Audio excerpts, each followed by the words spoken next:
The dust of the rail yard settled on her like a second skin, a grit that filled the folds of her worn calico dress and the cracks in her soul. She stood tied to a freight post, the coarse rope a familiar bite at her wrists. The sun was a hammer beating down on her head, bleaching the world to a pale, shimmering haze.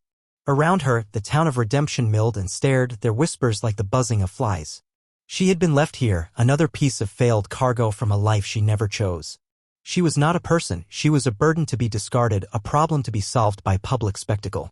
Her name, the one her mother had given her, had been worn away by other, harder names, chattel, baggage, that woman. Now she was just a shape, a presence defined by her size and her stillness. The children were the boldest, darting in close to see the woman tied to the post, their eyes wide with a cruel, unthinking curiosity.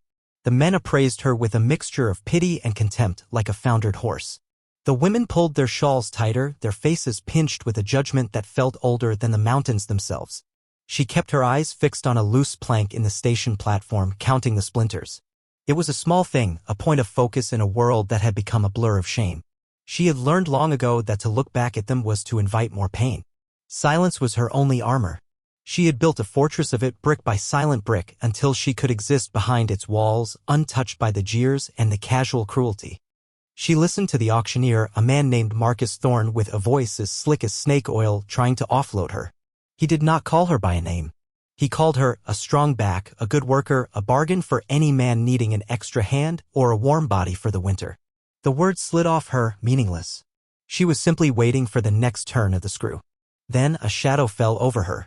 It was different from the others, cooler, deeper. It did not move or fidget. It simply was. From the corner of her eye she saw a pair of boots, caked with the red dust of the high country, worn at the heel. They were planted, solid, as if grown from the earth itself. She did not look up. To look up was to hope, and hope was a fool's game. The man who owned the boots was Elias Thorne, a cousin to the auctioneer, though they shared little more than a name. He was a man carved from the land he worked, all sharp angles and quiet purpose. He had come to town for salt and seed, not for human spectacle. He carried whole winters in his eyes, a grief so profound it had frozen his features into a mask of stoic indifference. He saw the crowd, heard his cousin's oily patter, and felt a familiar, sour taste in his mouth. He had been about to turn away, to leave this shabby circus to its own devices. But then he saw her. He saw not just the woman tied to the post, but the set of her shoulders, the rigid line of her spine.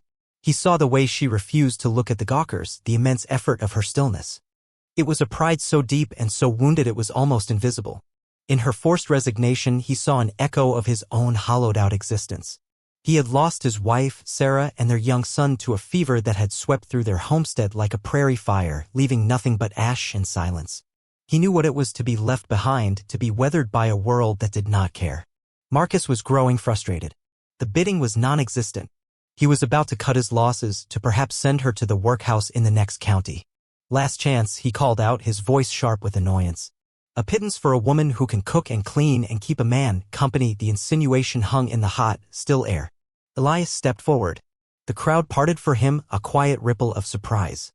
He was not a man for public displays. He walked past his cousin and stopped before the woman. He did not look at her face. He looked at the rope. It was frayed and dirty, cutting into her skin.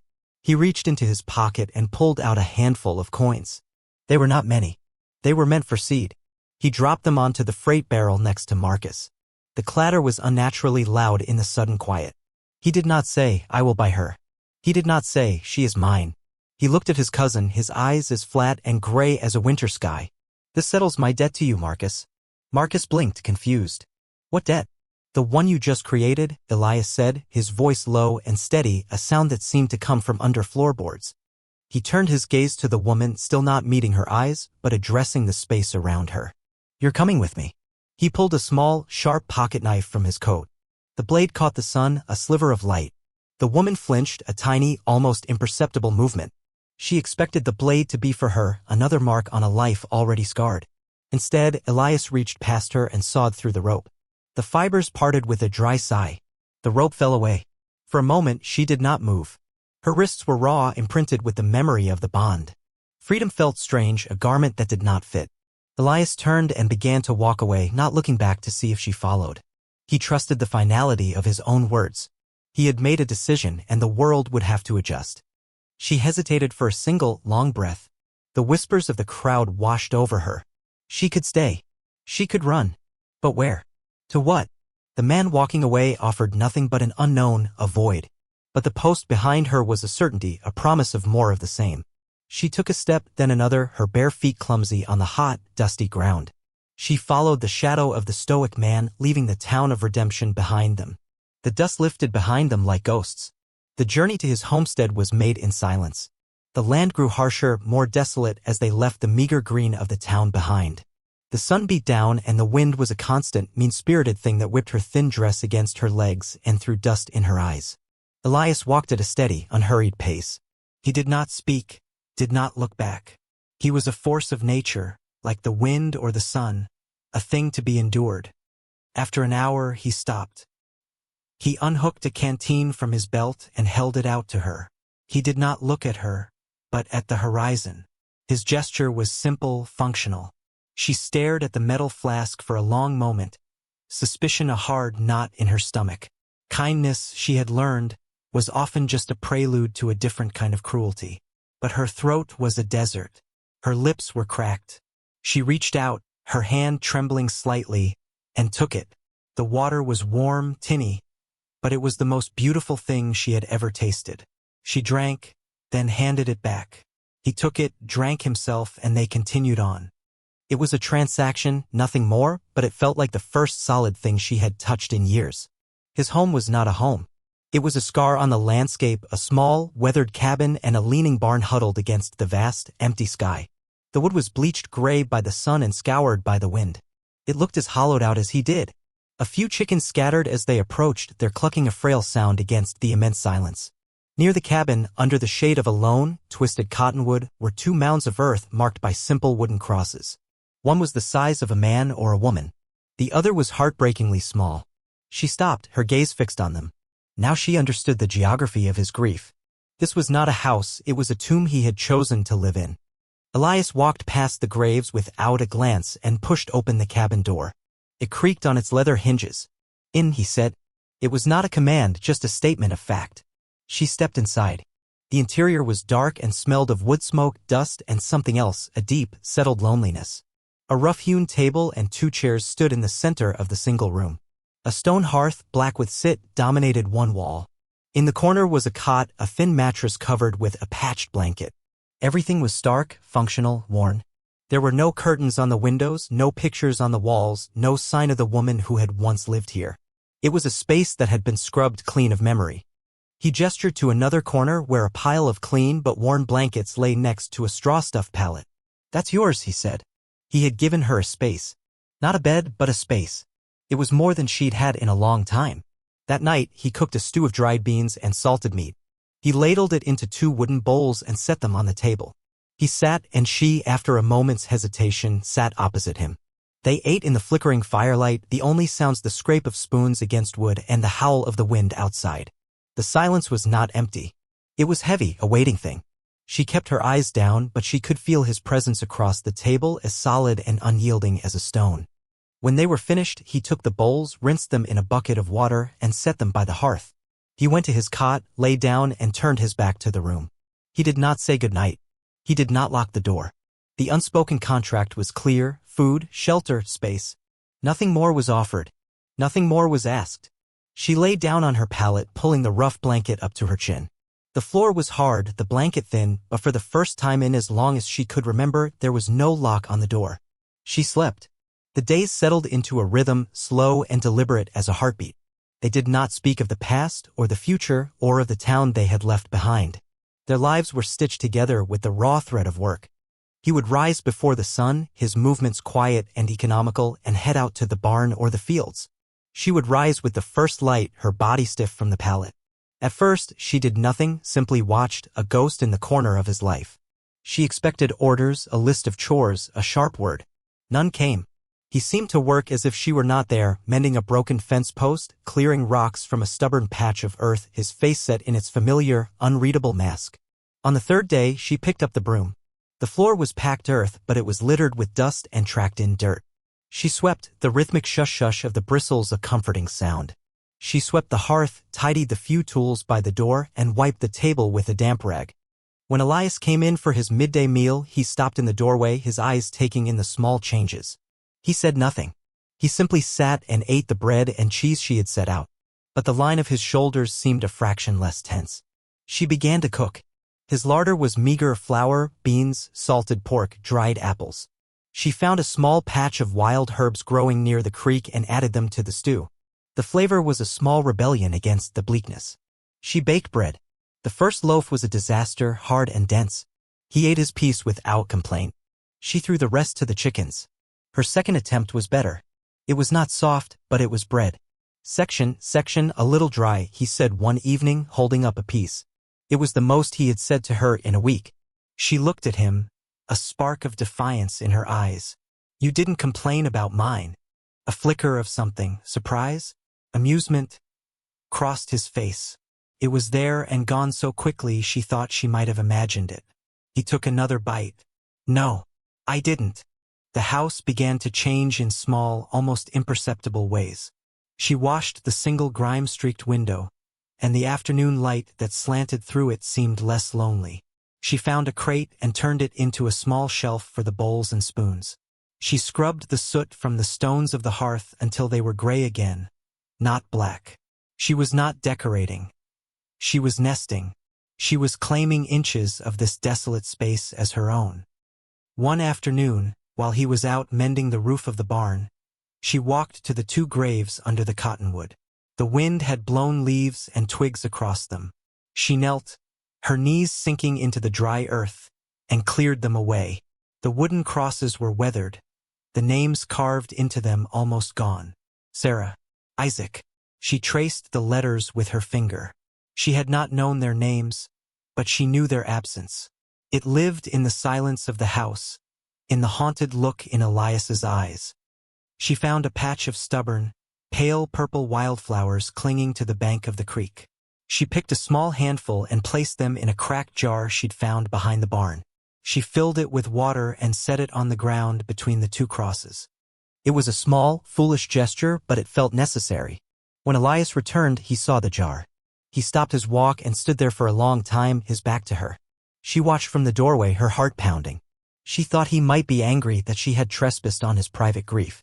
He finally bent down, touched one of the petals with a rough finger, and then straightened up and walked into the cabin, his face as unreadable as ever.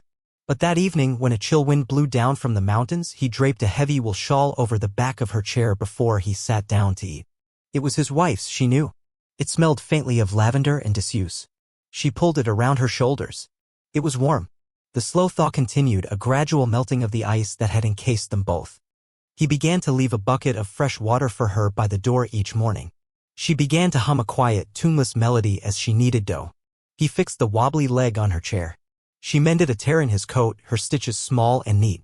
They were like two solitary planets that had fallen into a shared, silent orbit, each held in place by the gravity of the other. Section. One night, a storm broke over the plains. Thunder rattled the small cabin and lightning lit the world in stark, terrifying flashes. She woke with a gasp, the sound torn from her throat. She was back at the post, back in a locked room, back in all the dark places she had been. Her breath came in ragged sobs. She heard him move, the scrape of his boots on the floor. He lit a candle and the small, steady flame pushed back the shadows. He did not come near her pallet. He stood by the hearth, his silhouette tall and solid against the flickering light. You're safe, he said, his voice quiet but firm. The storm can't get in. She sat up, pulling the blanket tight around her. It's not the storm, the words were a whisper cracked with disuse. It was the most she had ever admitted to him. He was silent for a long moment, watching the flame. I know, he said finally. She gathered her courage, a small, hard seed of it in her chest. Why, she asked, her voice thin as a thread. Why did you take me? Section. He turned to look at her then, his face half in shadow, his eyes reflecting the candlelight. My Sarah, he began, and the name hung in the air between them, the first time he had spoken it aloud to her. She was not a big woman. She was thin as a fence rail. But she was strong. Stronger than me in many ways. The world, it did not see her strength. It saw a woman to be used. When she and the boy, when they were gone. I promised I would not stand by and watch the world be cruel if I could stop it. It wasn't right what Marcus was doing. It just wasn't right. He had not said he saw her strength. He had not said she reminded him of his wife. He had simply said he had seen an injustice and acted. It was a plain, unvarnished truth, and it settled in her heart like a warm stone. He had not saved her out of pity, or desire, or need. He had saved her out of principle. "What is your name?" he asked, the question so direct it startled her.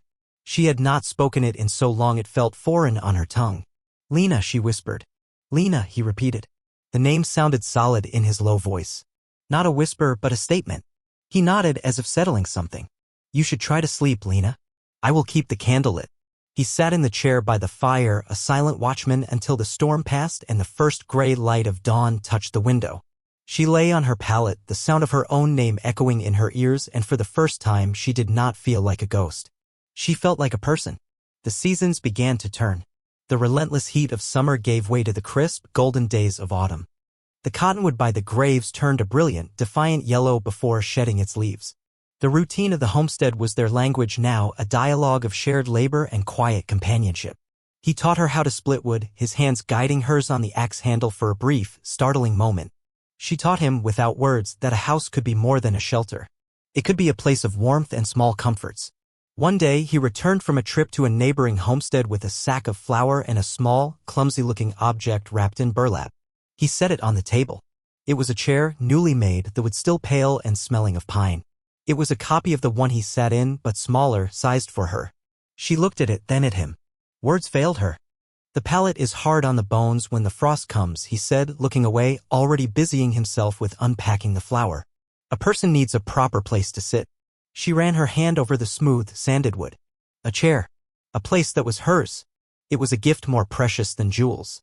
That evening, they sat in their matching chairs by the fire, the silence between them no longer heavy or waiting, but comfortable, worn in, like an old blanket. It was the quiet of a shared home. But the world they had left behind had not forgotten them. The past has a long memory. The harbinger came not as a letter or a rider, but as a smudge of dust on the far horizon, a smudge that grew steadily larger, resolving itself into 3 men on horseback. Elias saw them first. He was on the barn roof, replacing a loose shingle. He stopped his hammering, his body going still. Lena was by the creek, gathering water. He watched her, then looked back at the riders. His face settled back into its old, hard mask. He climbed down the ladder, his movements deliberate, and walked to the cabin. He took his father's old rifle from its pegs above the door. He did not check if it was loaded. He knew it was. Lena saw them too. She straightened up, the water bucket suddenly heavy in her hand. Fear, cold and familiar, coiled in her stomach. She recognized the man in the lead even from this distance. Marcus Thorne. He rode with the swagger of a man who believes the world owes him something. She did not run. She did not hide. She walked back to the cabin, her steps steady, and stood on the porch beside Elias. He glanced at her, a quick, assessing look. He saw the fear in her eyes, but he also saw the resolve in the set of her jaw. She was not the same woman he had cut from the post. Section Marcus and his 2 hired men reined in their horses a few yards from the porch. They churned the dry earth into a cloud of resentful dust. Marcus's eyes swept over the homestead, a sneer twisting his lips. He looked at the repaired fence, the clean window, the wisp of smoke curling from the chimney. "Playing house, cousin?" he called out, his voice dripping with condescension. He looked at Lena, his gaze lingering on her in a way that made her skin crawl. "I see my property has been put to good use. But the loan is over. I've come to collect." Elias shifted his weight, the rifle held loosely in the crook of his arm. "She's not property, Marcus. You know that." "I have a bill of sale," Marcus lied, patting his coat pocket. "Abandoned goods claimed by the town charter. I paid the fee. I let you take her to settle a debt, but you took advantage. She's worth more than what you owed me. I've had an offer from a miller downriver. A much better offer." He was turning her back into a thing, an object to be bought and sold. The old shame, the old helplessness, washed over Lena. For a moment, she felt the phantom bite of the rope on her wrists. She felt Elias's presence beside her, solid as the foundation of the cabin. She looked at his hands, calloused and strong, wrapped around the wooden stock of the rifle. He was not a violent man. He was a man who had seen too much loss. To use that rifle would break something inside him. She took a step forward. "She's home, Marcus," Elias said, his voice dangerously quiet. "This is her home. You are not welcome here. Turn around and ride away." Marcus laughed, a short, ugly sound. "She doesn't get a home. She gets what she's given. And I'm giving her to the miller." "Now step aside, Elias, before you get hurt protecting something that isn't yours." He swung down from his horse, his hand reaching for Lena's arm. Before Elias could raise the rifle, before Marcus's fingers could touch her, Lena acted. She moved with a speed that surprised them all. She grabbed the heavy iron skillet she had left by the door to cool. It was heavy, solid, a tool of her new life. She raised it high. "No," she said. The word was not a whisper. It was not a plea. It was a rock thrown against a wall. It was low, guttural, and filled with the fury of 1,000 humiliations. It was the sound of a woman who had found her voice. Marcus froze, his hand hovering in the air. He stared at her, at the skillet, at the fire in her eyes. This was not the cowed, silent creature he had tied to a post. This was someone else entirely. "I said no," she repeated, her voice stronger now. "You will not touch me. You will not speak of me. This is my home. Get off my land." Her land. My home. The words hung in the air, more powerful than any rifle shot. She had claimed it. She had claimed herself. Behind Marcus, one of his hired men shifted nervously in his saddle. This was not what he had signed up for. He had not seen a rifle in the woman's hands, but he saw something just as dangerous in her face. Elias lowered the barrel of his rifle just slightly. He watched Lena, a look of profound, quiet pride on his face. He had not needed to protect her. She had protected them both. Marcus, his bluster deflated by her defiance, took a step back. He was a bully, and bullies only have power when their victims are afraid. He looked from Lena's furious face to Elias's calm, unyielding one. He was outnumbered, not by guns, but by a force he did not understand. "This isn't over," he spat, but his threat was hollow. He scrambled back onto his horse, yanking the reins with more force than necessary. He cast one last hateful look at them, then wheeled his horse around and galloped away, his men trailing behind him like stray dogs. They stood on the porch, Lena and Elias, and watched until the dust settled, until the silence of the plains returned. The skillet was still heavy in her hand. Her knuckles were white. She was trembling, not with fear, but with the adrenaline of a battle won. Elias reached out and gently took the skillet from her. His fingers brushed hers. It was the first time he had touched her skin. The touch was warm, steady. He set the skillet down by the door. He looked at her, and for the first time, the winter in his eyes had completely thawed. There was a warmth there, a light she had never seen before. "I was scared," he said, his voice rough with emotion. "I know," she whispered, her own voice trembling. "Me too." "You didn't run," he said, a note of wonder in his voice. "This is my home," she said again, and this time, it was not a defiance, but a simple, unshakable truth. That evening, they did not sit in their separate chairs. He pulled his closer to hers, and they watched the fire burn down to embers. The silence that fell was the most intimate they had ever shared. "The circuit judge comes through the valley in the spring," Elias said, his gaze on the glowing coals. "He performs marriages." It was not a question. It was a statement of intention. Lena looked at her hands, resting in her lap. They were no longer the hands of a victim. They were the hands of a woman who could knead bread and chop wood and defend her home. "Lena Thorne," she said softly, trying the name on for size. It felt strange. "I think I would rather be Lena. Just Lena." Elias nodded slowly. "Lena it is." He looked at her, a small, sad smile touching his lips. "But you'll need a last name for the judge's book. We could use my mother's name. Sterling. Lena Sterling. Lena Sterling." It sounded clean and bright, like a new coin. It had no connection to the man who had tried to own her or the man who had grieved here for so long. It was a fresh start. A new name for a new life. "I like that," she said.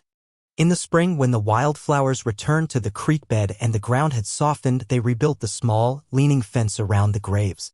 They worked side by side, their movements synchronized, a comfortable dance of shared purpose. They were not erasing the past, but making peace with it, building a future around it. The house no longer felt hollow. With every loaf of bread baked, every shared meal, every quiet evening by the fire, it breathed again. It was filled not with ghosts, but with the quiet, resilient presence of a new family. The final image was not one of grand passion, but of something deeper, more enduring. It was Lena and Elias on the porch as the sun went down, casting long shadows across the land. They were not touching, but they sat close enough to feel each other's warmth against the cooling air. They watched the sky turn from blood orange to a deep, bruised purple. The house stood behind them, a silent, sturdy witness to the life they had built from the ashes of their old ones. They had found each other in the dust and the desperation, two broken pieces that had, against all odds, made each other whole. They had found their redemption not in a town that bore the name, but in the quiet, fertile soil of a shared home. This story, it isn't just about rescue. It's about the quiet recognition of one soul by another. It's about how the deepest kindness is often unspoken, offered not with grand words, but with a canteen of water, a warm shawl, an unlocked door. We are all, in our way, tied to a post at some point. Judged, labeled, discarded by a world that moves too fast to see the strength holding us upright. We are all given names we did not choose. The bravest thing we can ever do is to answer to our own. To stand on the land we have claimed, no matter how small, and declare it our home. So here is your naming. It is not about what you have lost or what the world has tried to take from you. It is about the skillet you choose to pick up, the voice you find when you need it most. And if you are lucky, truly lucky, you might find someone who doesn't try to save you but who simply stands beside you, offering you the profound, healing silence of their own mended heart. If you are brave, you might find that the fire only changes everything if something new is waiting in the ash.